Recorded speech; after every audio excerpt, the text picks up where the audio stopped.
Na mtazamaji, natumai mzima pote pale ulipo kitegea majira ya EBN wikendi.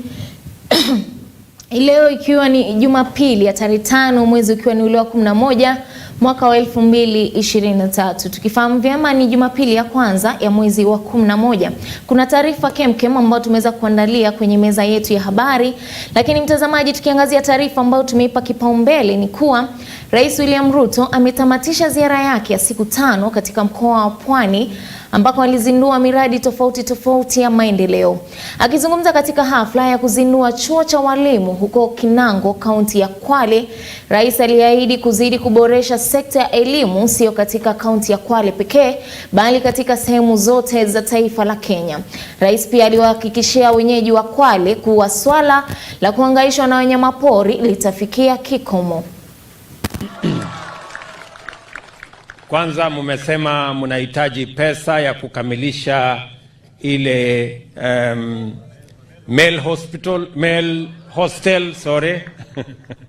male hostel na nimeambia waziri awapatie shilingi milioni 10 ya kumaliza hiyo kazi.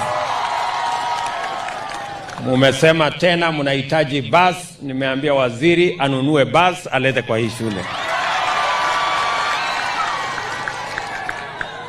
Na mumeniuliza ya kwamba hamuna walimu wa kutosha, wale trainers. Muko na trainers 8 peke yake na inahitajika 36. So wiki ijayo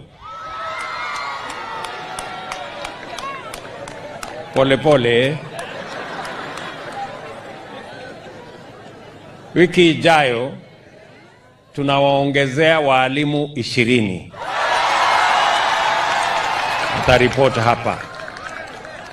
Alafu hawa waliosalia 8 nitafanya kwa mpango. Sawa? So at least tutakuwa na walimu wa kutosha kwa sababu ya ile enrollment ambayo nimeona hapa kutoka walimu ama kutoka wanafunzi chini ya 100 mpaka karibu wanafunzi 400, ni kumaanisha kwamba kuna tofauti, na sababu hiyo tunahitaji walimu zaidi.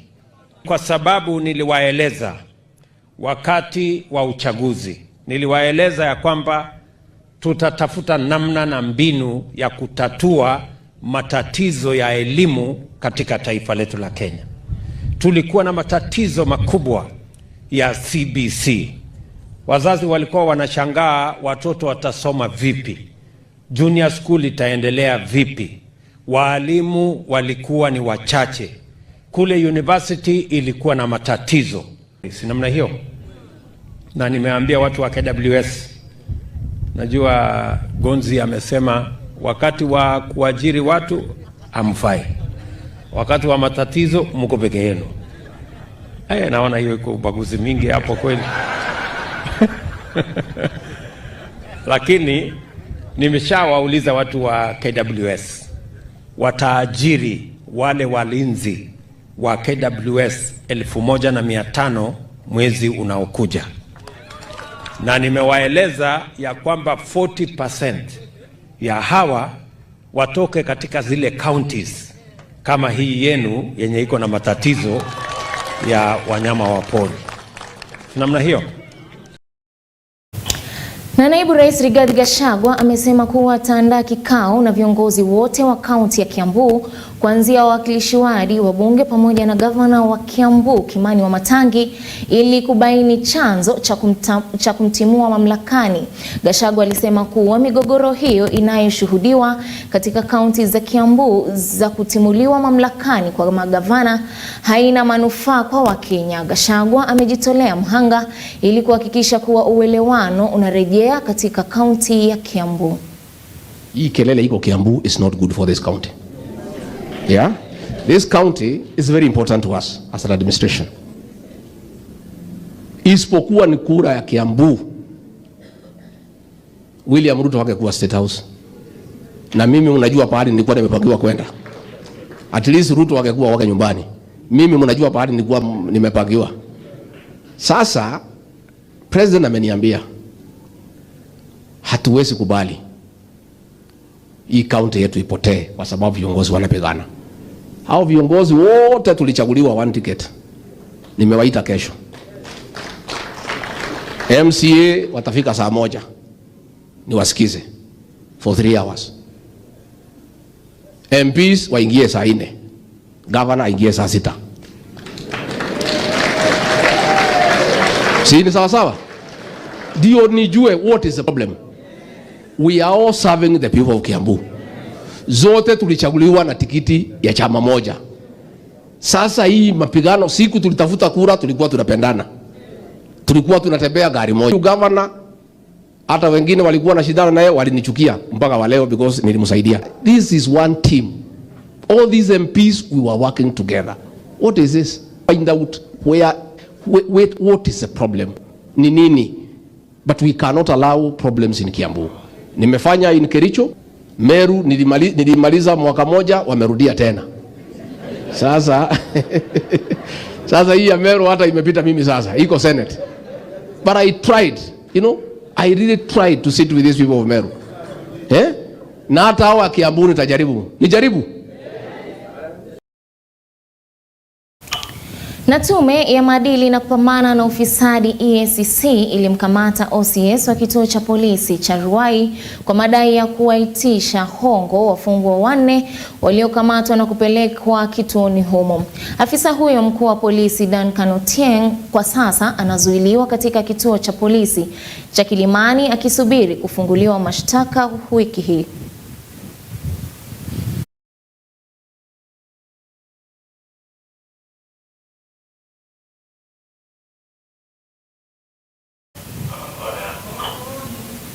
Na mawakili humu nchini wametaka kuimarishwa kwa adhabu dhidi ya mawakili ghushi wanaowahadaa Wakenya kwa kutoa huduma za kisheria bila kuidhinishwa na chama cha mawakili humu nchini. Mawakili hao wanadai kuwa kuongezeka kwa mawakili bandia kunatishia kudunisha hadhi ya kutoa huduma za kisheria humu nchini.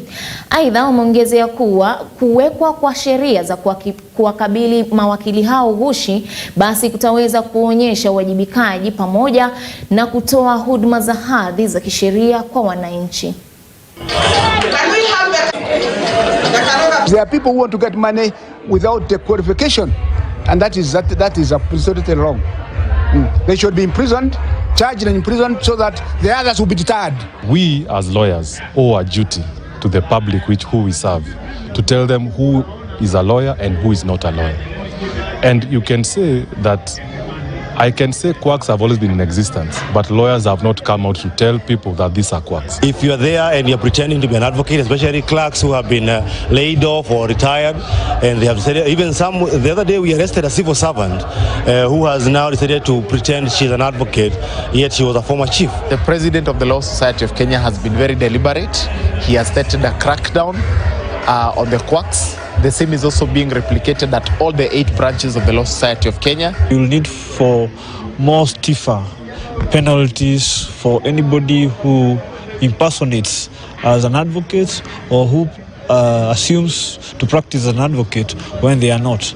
That way, that will be a deterrent such that the penalties currently prescribed in law, they are not stiff enough to address these concerns.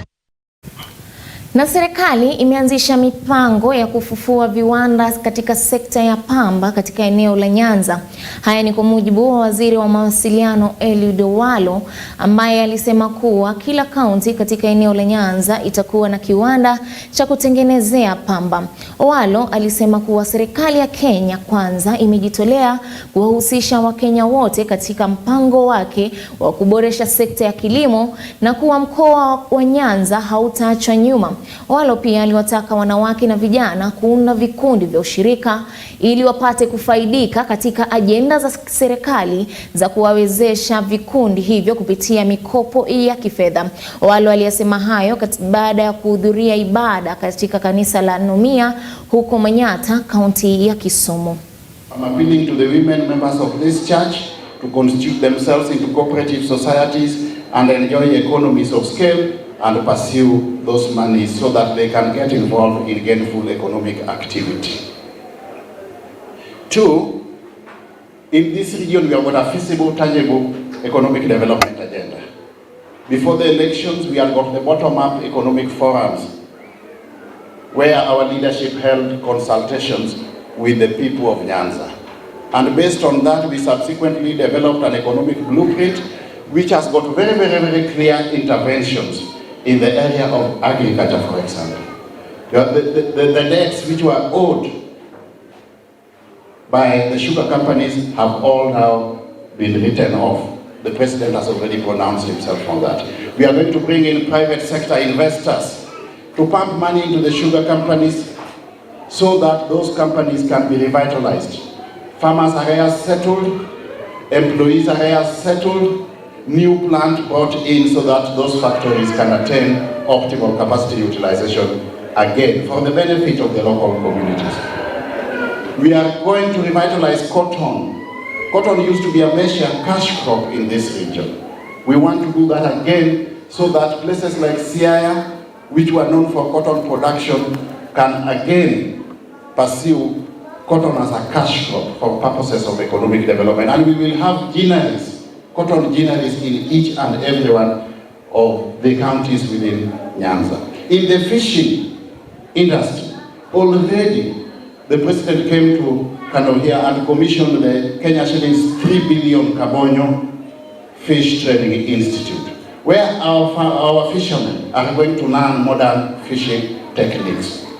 But as a government, we are going ahead to establish fish landing sites along the beaches, starting from Musenge, Wichilum, here in Kisumu, Kindu Bay, Homa Bay, all the way to Mihur in Migori. We are going to have fish landing sites so that fishermen can have modern techniques of fish processing before they export the fish or sell the fish elsewhere. The problem, one of the challenges we have been having is that we don't have refrigeration facilities. That problem now is going to be fully addressed under this government of President William Ruto. Na wakulima wa ng'ombe wa maziwa kaunti ya Nyandarua wameweza kupata mafunzo na kuelimishwa jinsi wanavyoweza kuongeza kiwango kingi cha uzalishaji wa maziwa kupitia bodi ya maziwa ya Kenya. Nyandarua imeshikilia nambari ya 3 katika uzalishaji wa maziwa humu nchini. Akizungumza baada ya mafunzo hayo, seneta wa Nyandarua John Methu alishukuru serikali kuu katika azma yake ya kuboresha sekta ya uzalishaji wa maziwa katika kaunti ya Nyandarua.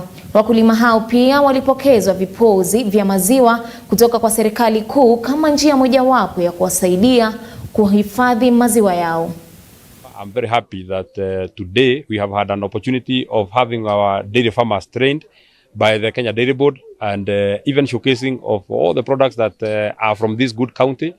Nyandarua County is blessed to be endowed agriculturally by being the number 3 in terms of dairy production in the whole republic. So we are happy and would want to thank the government for putting so much emphasis on the dairy sector in Nyandarua, because that is that's a major source of livelihood for our people, and we would want to make a commitment that after the training that we are getting and the ones that will be coming, we've been told that we need to take very good care of our cows. That's what we shall do as the farmers of Nyandarua.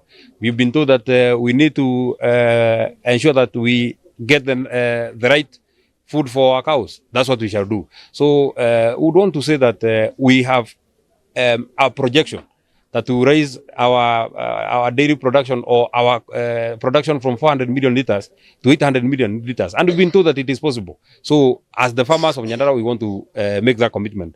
Finally, we would want to also thank the government, because it is not just saying that we want to produce. If we produce and we do not deal with post-harvest management, that is our, milk is very perishable.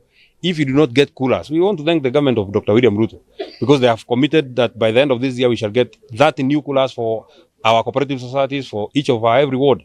That is very good, and that is a step in the right direction. We would also want to say that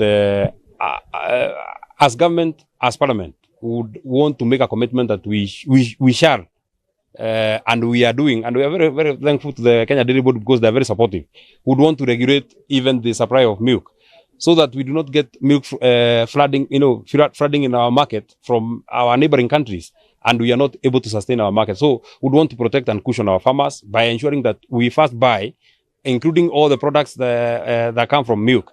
We would want to first buy milk from our farmers in Kenya. If then we have a shortage, the Kenya Dairy Board would be able to advise us, and they can tell us that we... Na mtazamaji, taarifa hiyo inanipa mie fursa kuenda mapumziko mafupi, lakini narudi muda usiokuwa mrefu, usiende mbali.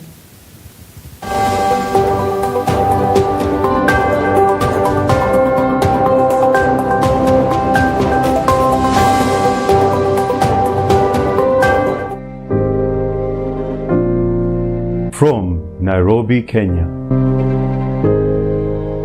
this is EBN TV.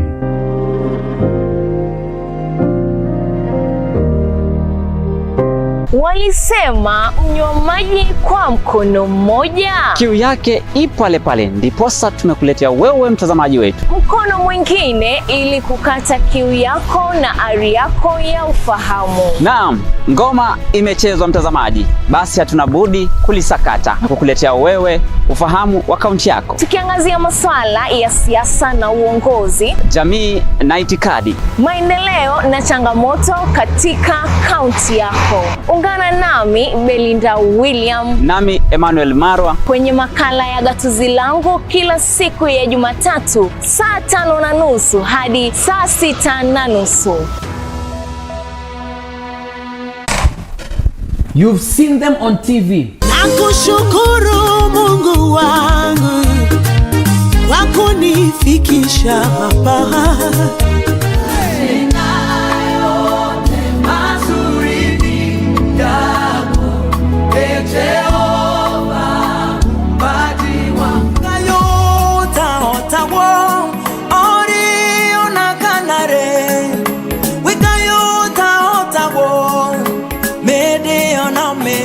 But do you know their stories? Come with me.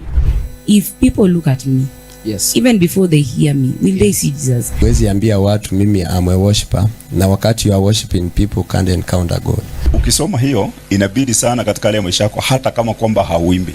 Join me, Teddy Salmist, Mwana wa Ngolo Mosio and DJ Show every Tuesday and Thursday from 2 p.m. to 4 p.m. only on EBN TV.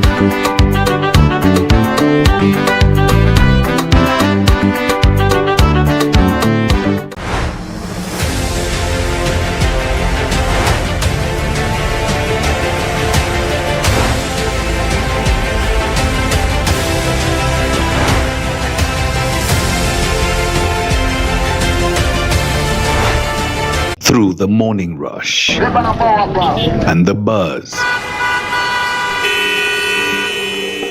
find the voice you can trust, a voice of reason, a voice of direction, and a voice of hope.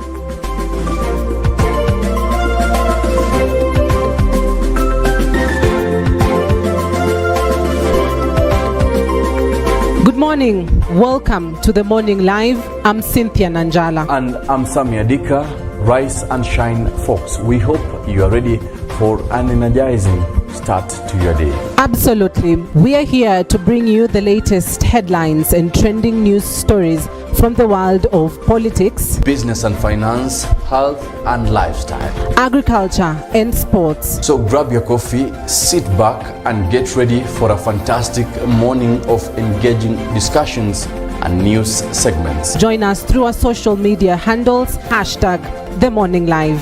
This is Morning Live, exclusively on EBN TV.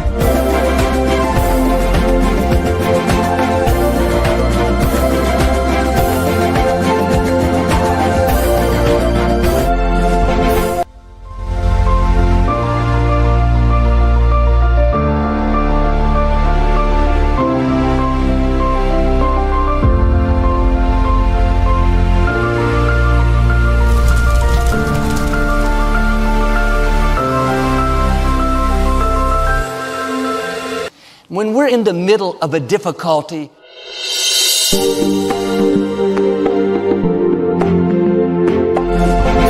you are watching EBN TV, transforming your world.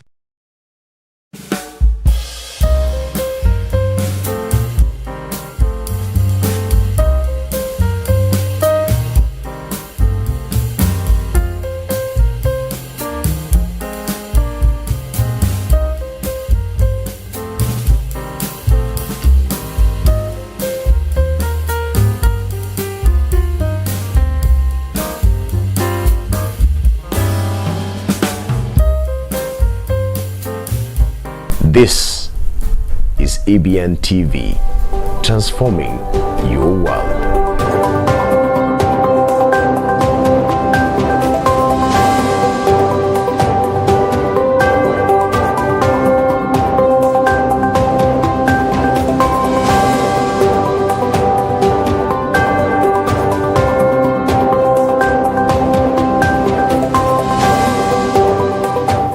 Na karibu tena mtazamaji. Na unyanyapaa kwa watu wanaougua maradhi ya virusi vya ukimwi umezidi kuongezeka katika jamii. Haya yalibainika katika kongamano la siku 3 la kuwahamasisha wanahabari wa masuala ya afya kuhusu ugonjwa huo uliofanyika katika hoteli moja katika kaunti ya Machakos. Akizungumza baada ya warsha wa kuwahamasisha wanahabari, kiongozi wa udhibiti wa maradhi Edwin Kemtai alitoa wito kwa jamii ili kushirikiana katika kuhamasisha umma kuhusu madhara ya virusi vya ukimwi kama hatua ya kuendelea kupunguza kuongezeka kwa maambukizi ya virusi vya ukimwi. Important for us to note as a nation, since the first case of HIV was detected in 1984, we have made significant strides towards ending this epidemic. We have seen prevalence fall from highs of 10% in the 90s to the current 3.7%. We have seen the number of new infections reduce from over 200,000 to 18,000 last year. Also, we are to 22,000 last year. We have seen the number of deaths also decrease to about 18,000 last year. But we are not complacent about these gains, because we know they are very fragile gains that we have made, and we are concerned particularly about the trends that we are seeing in certain subpopulations. Media play a key role in terms of educating people, in terms of communicating the many results that we have achieved as an institution and as a country. And where we are now is not where we were the past few years. We're looking at other key interventions that we can be able to take forward. Prevention then encompasses everybody, and the media is then part of that. We would continue engaging the media in all the aspects that we do. Na Spika wa Bunge la Seneti Amason Kingi amempongeza Rais William Ruto katika mipango yake ya kuiokoa taifa la Kenya na kuhakikisha kuwa taifa la Kenya linajisimamia badala ya kukopa kutoka mataifa ya kigeni. Kingi alisema kuwa wakati huu serikali haina budi ila kuchukua hatua inayoweza kuonekana kama sio sawa, lakini hatua hiyo ndiyo itakayosaidia katika kuboresha uchumi wa taifa. He decided to make the most painful decision that many people will consider it extremely punitive, but in the long run, Kenyans will celebrate His Excellency. He decided, instead of going to the market and sink Kenya into more debt, the best thing is, let's see how we can be able to raise money locally. Many people see that as punitive. But the other option is worse. The other option was worse. We are auctioning our country, our sovereignty, to other countries. And with such decisions, the president needs prayer. Na rais, nataka nikukumbushe wakati ulipokuwa Sagana kule Nyeri. I likened you like kama mganga wa ugonjwa wa jipu. You know, daktari wa jipu, he's never celebrated wakati anatibu lile jipu. Hapongezwi wakati anatibu lile jipu. Kwa sababu jipu kupona, kuna kizungumkuti lazima kifanyike. Lazima lifinywe, na yule unomfinya atapiga kelele, hata makofi anaweza kukupiga. Lakini ukiliachilia, ataendelea kuwa mgonjwa. Acha kupige, acha matope kurushie, mata kutemee, akuume, lakini ngangana lele jipu. Ultimately, baada ile jipu limekuwa kovu, yule mgonjwa atakuja na mbuzi, na zawadi kukupatia kwamba ulinisaidia. That is what the president is doing. Kufinya jipu. You have our prayers, finya lile jipu. Sufuria zitavaliwa kwa kichwa, finya lile jipu. Maandamano yatafanyika, finya hilo jipu. Utaitwa Zakayo, finya hilo jipu. Because ultimately, wale ambao wamevaa hizo sufuria, wale ambao wanakuita Zakayo, they will be the first kuleta mbuzi na kukwambia kongole kwa mambo ulofanya. Na mtazamaji, ni hayo tu ambayo tulikuwa tumekuandalia kwenye meza yetu ya majira ya EBN Weekendi. Jina langu ni Belinda William na kutakia usiku mwanana.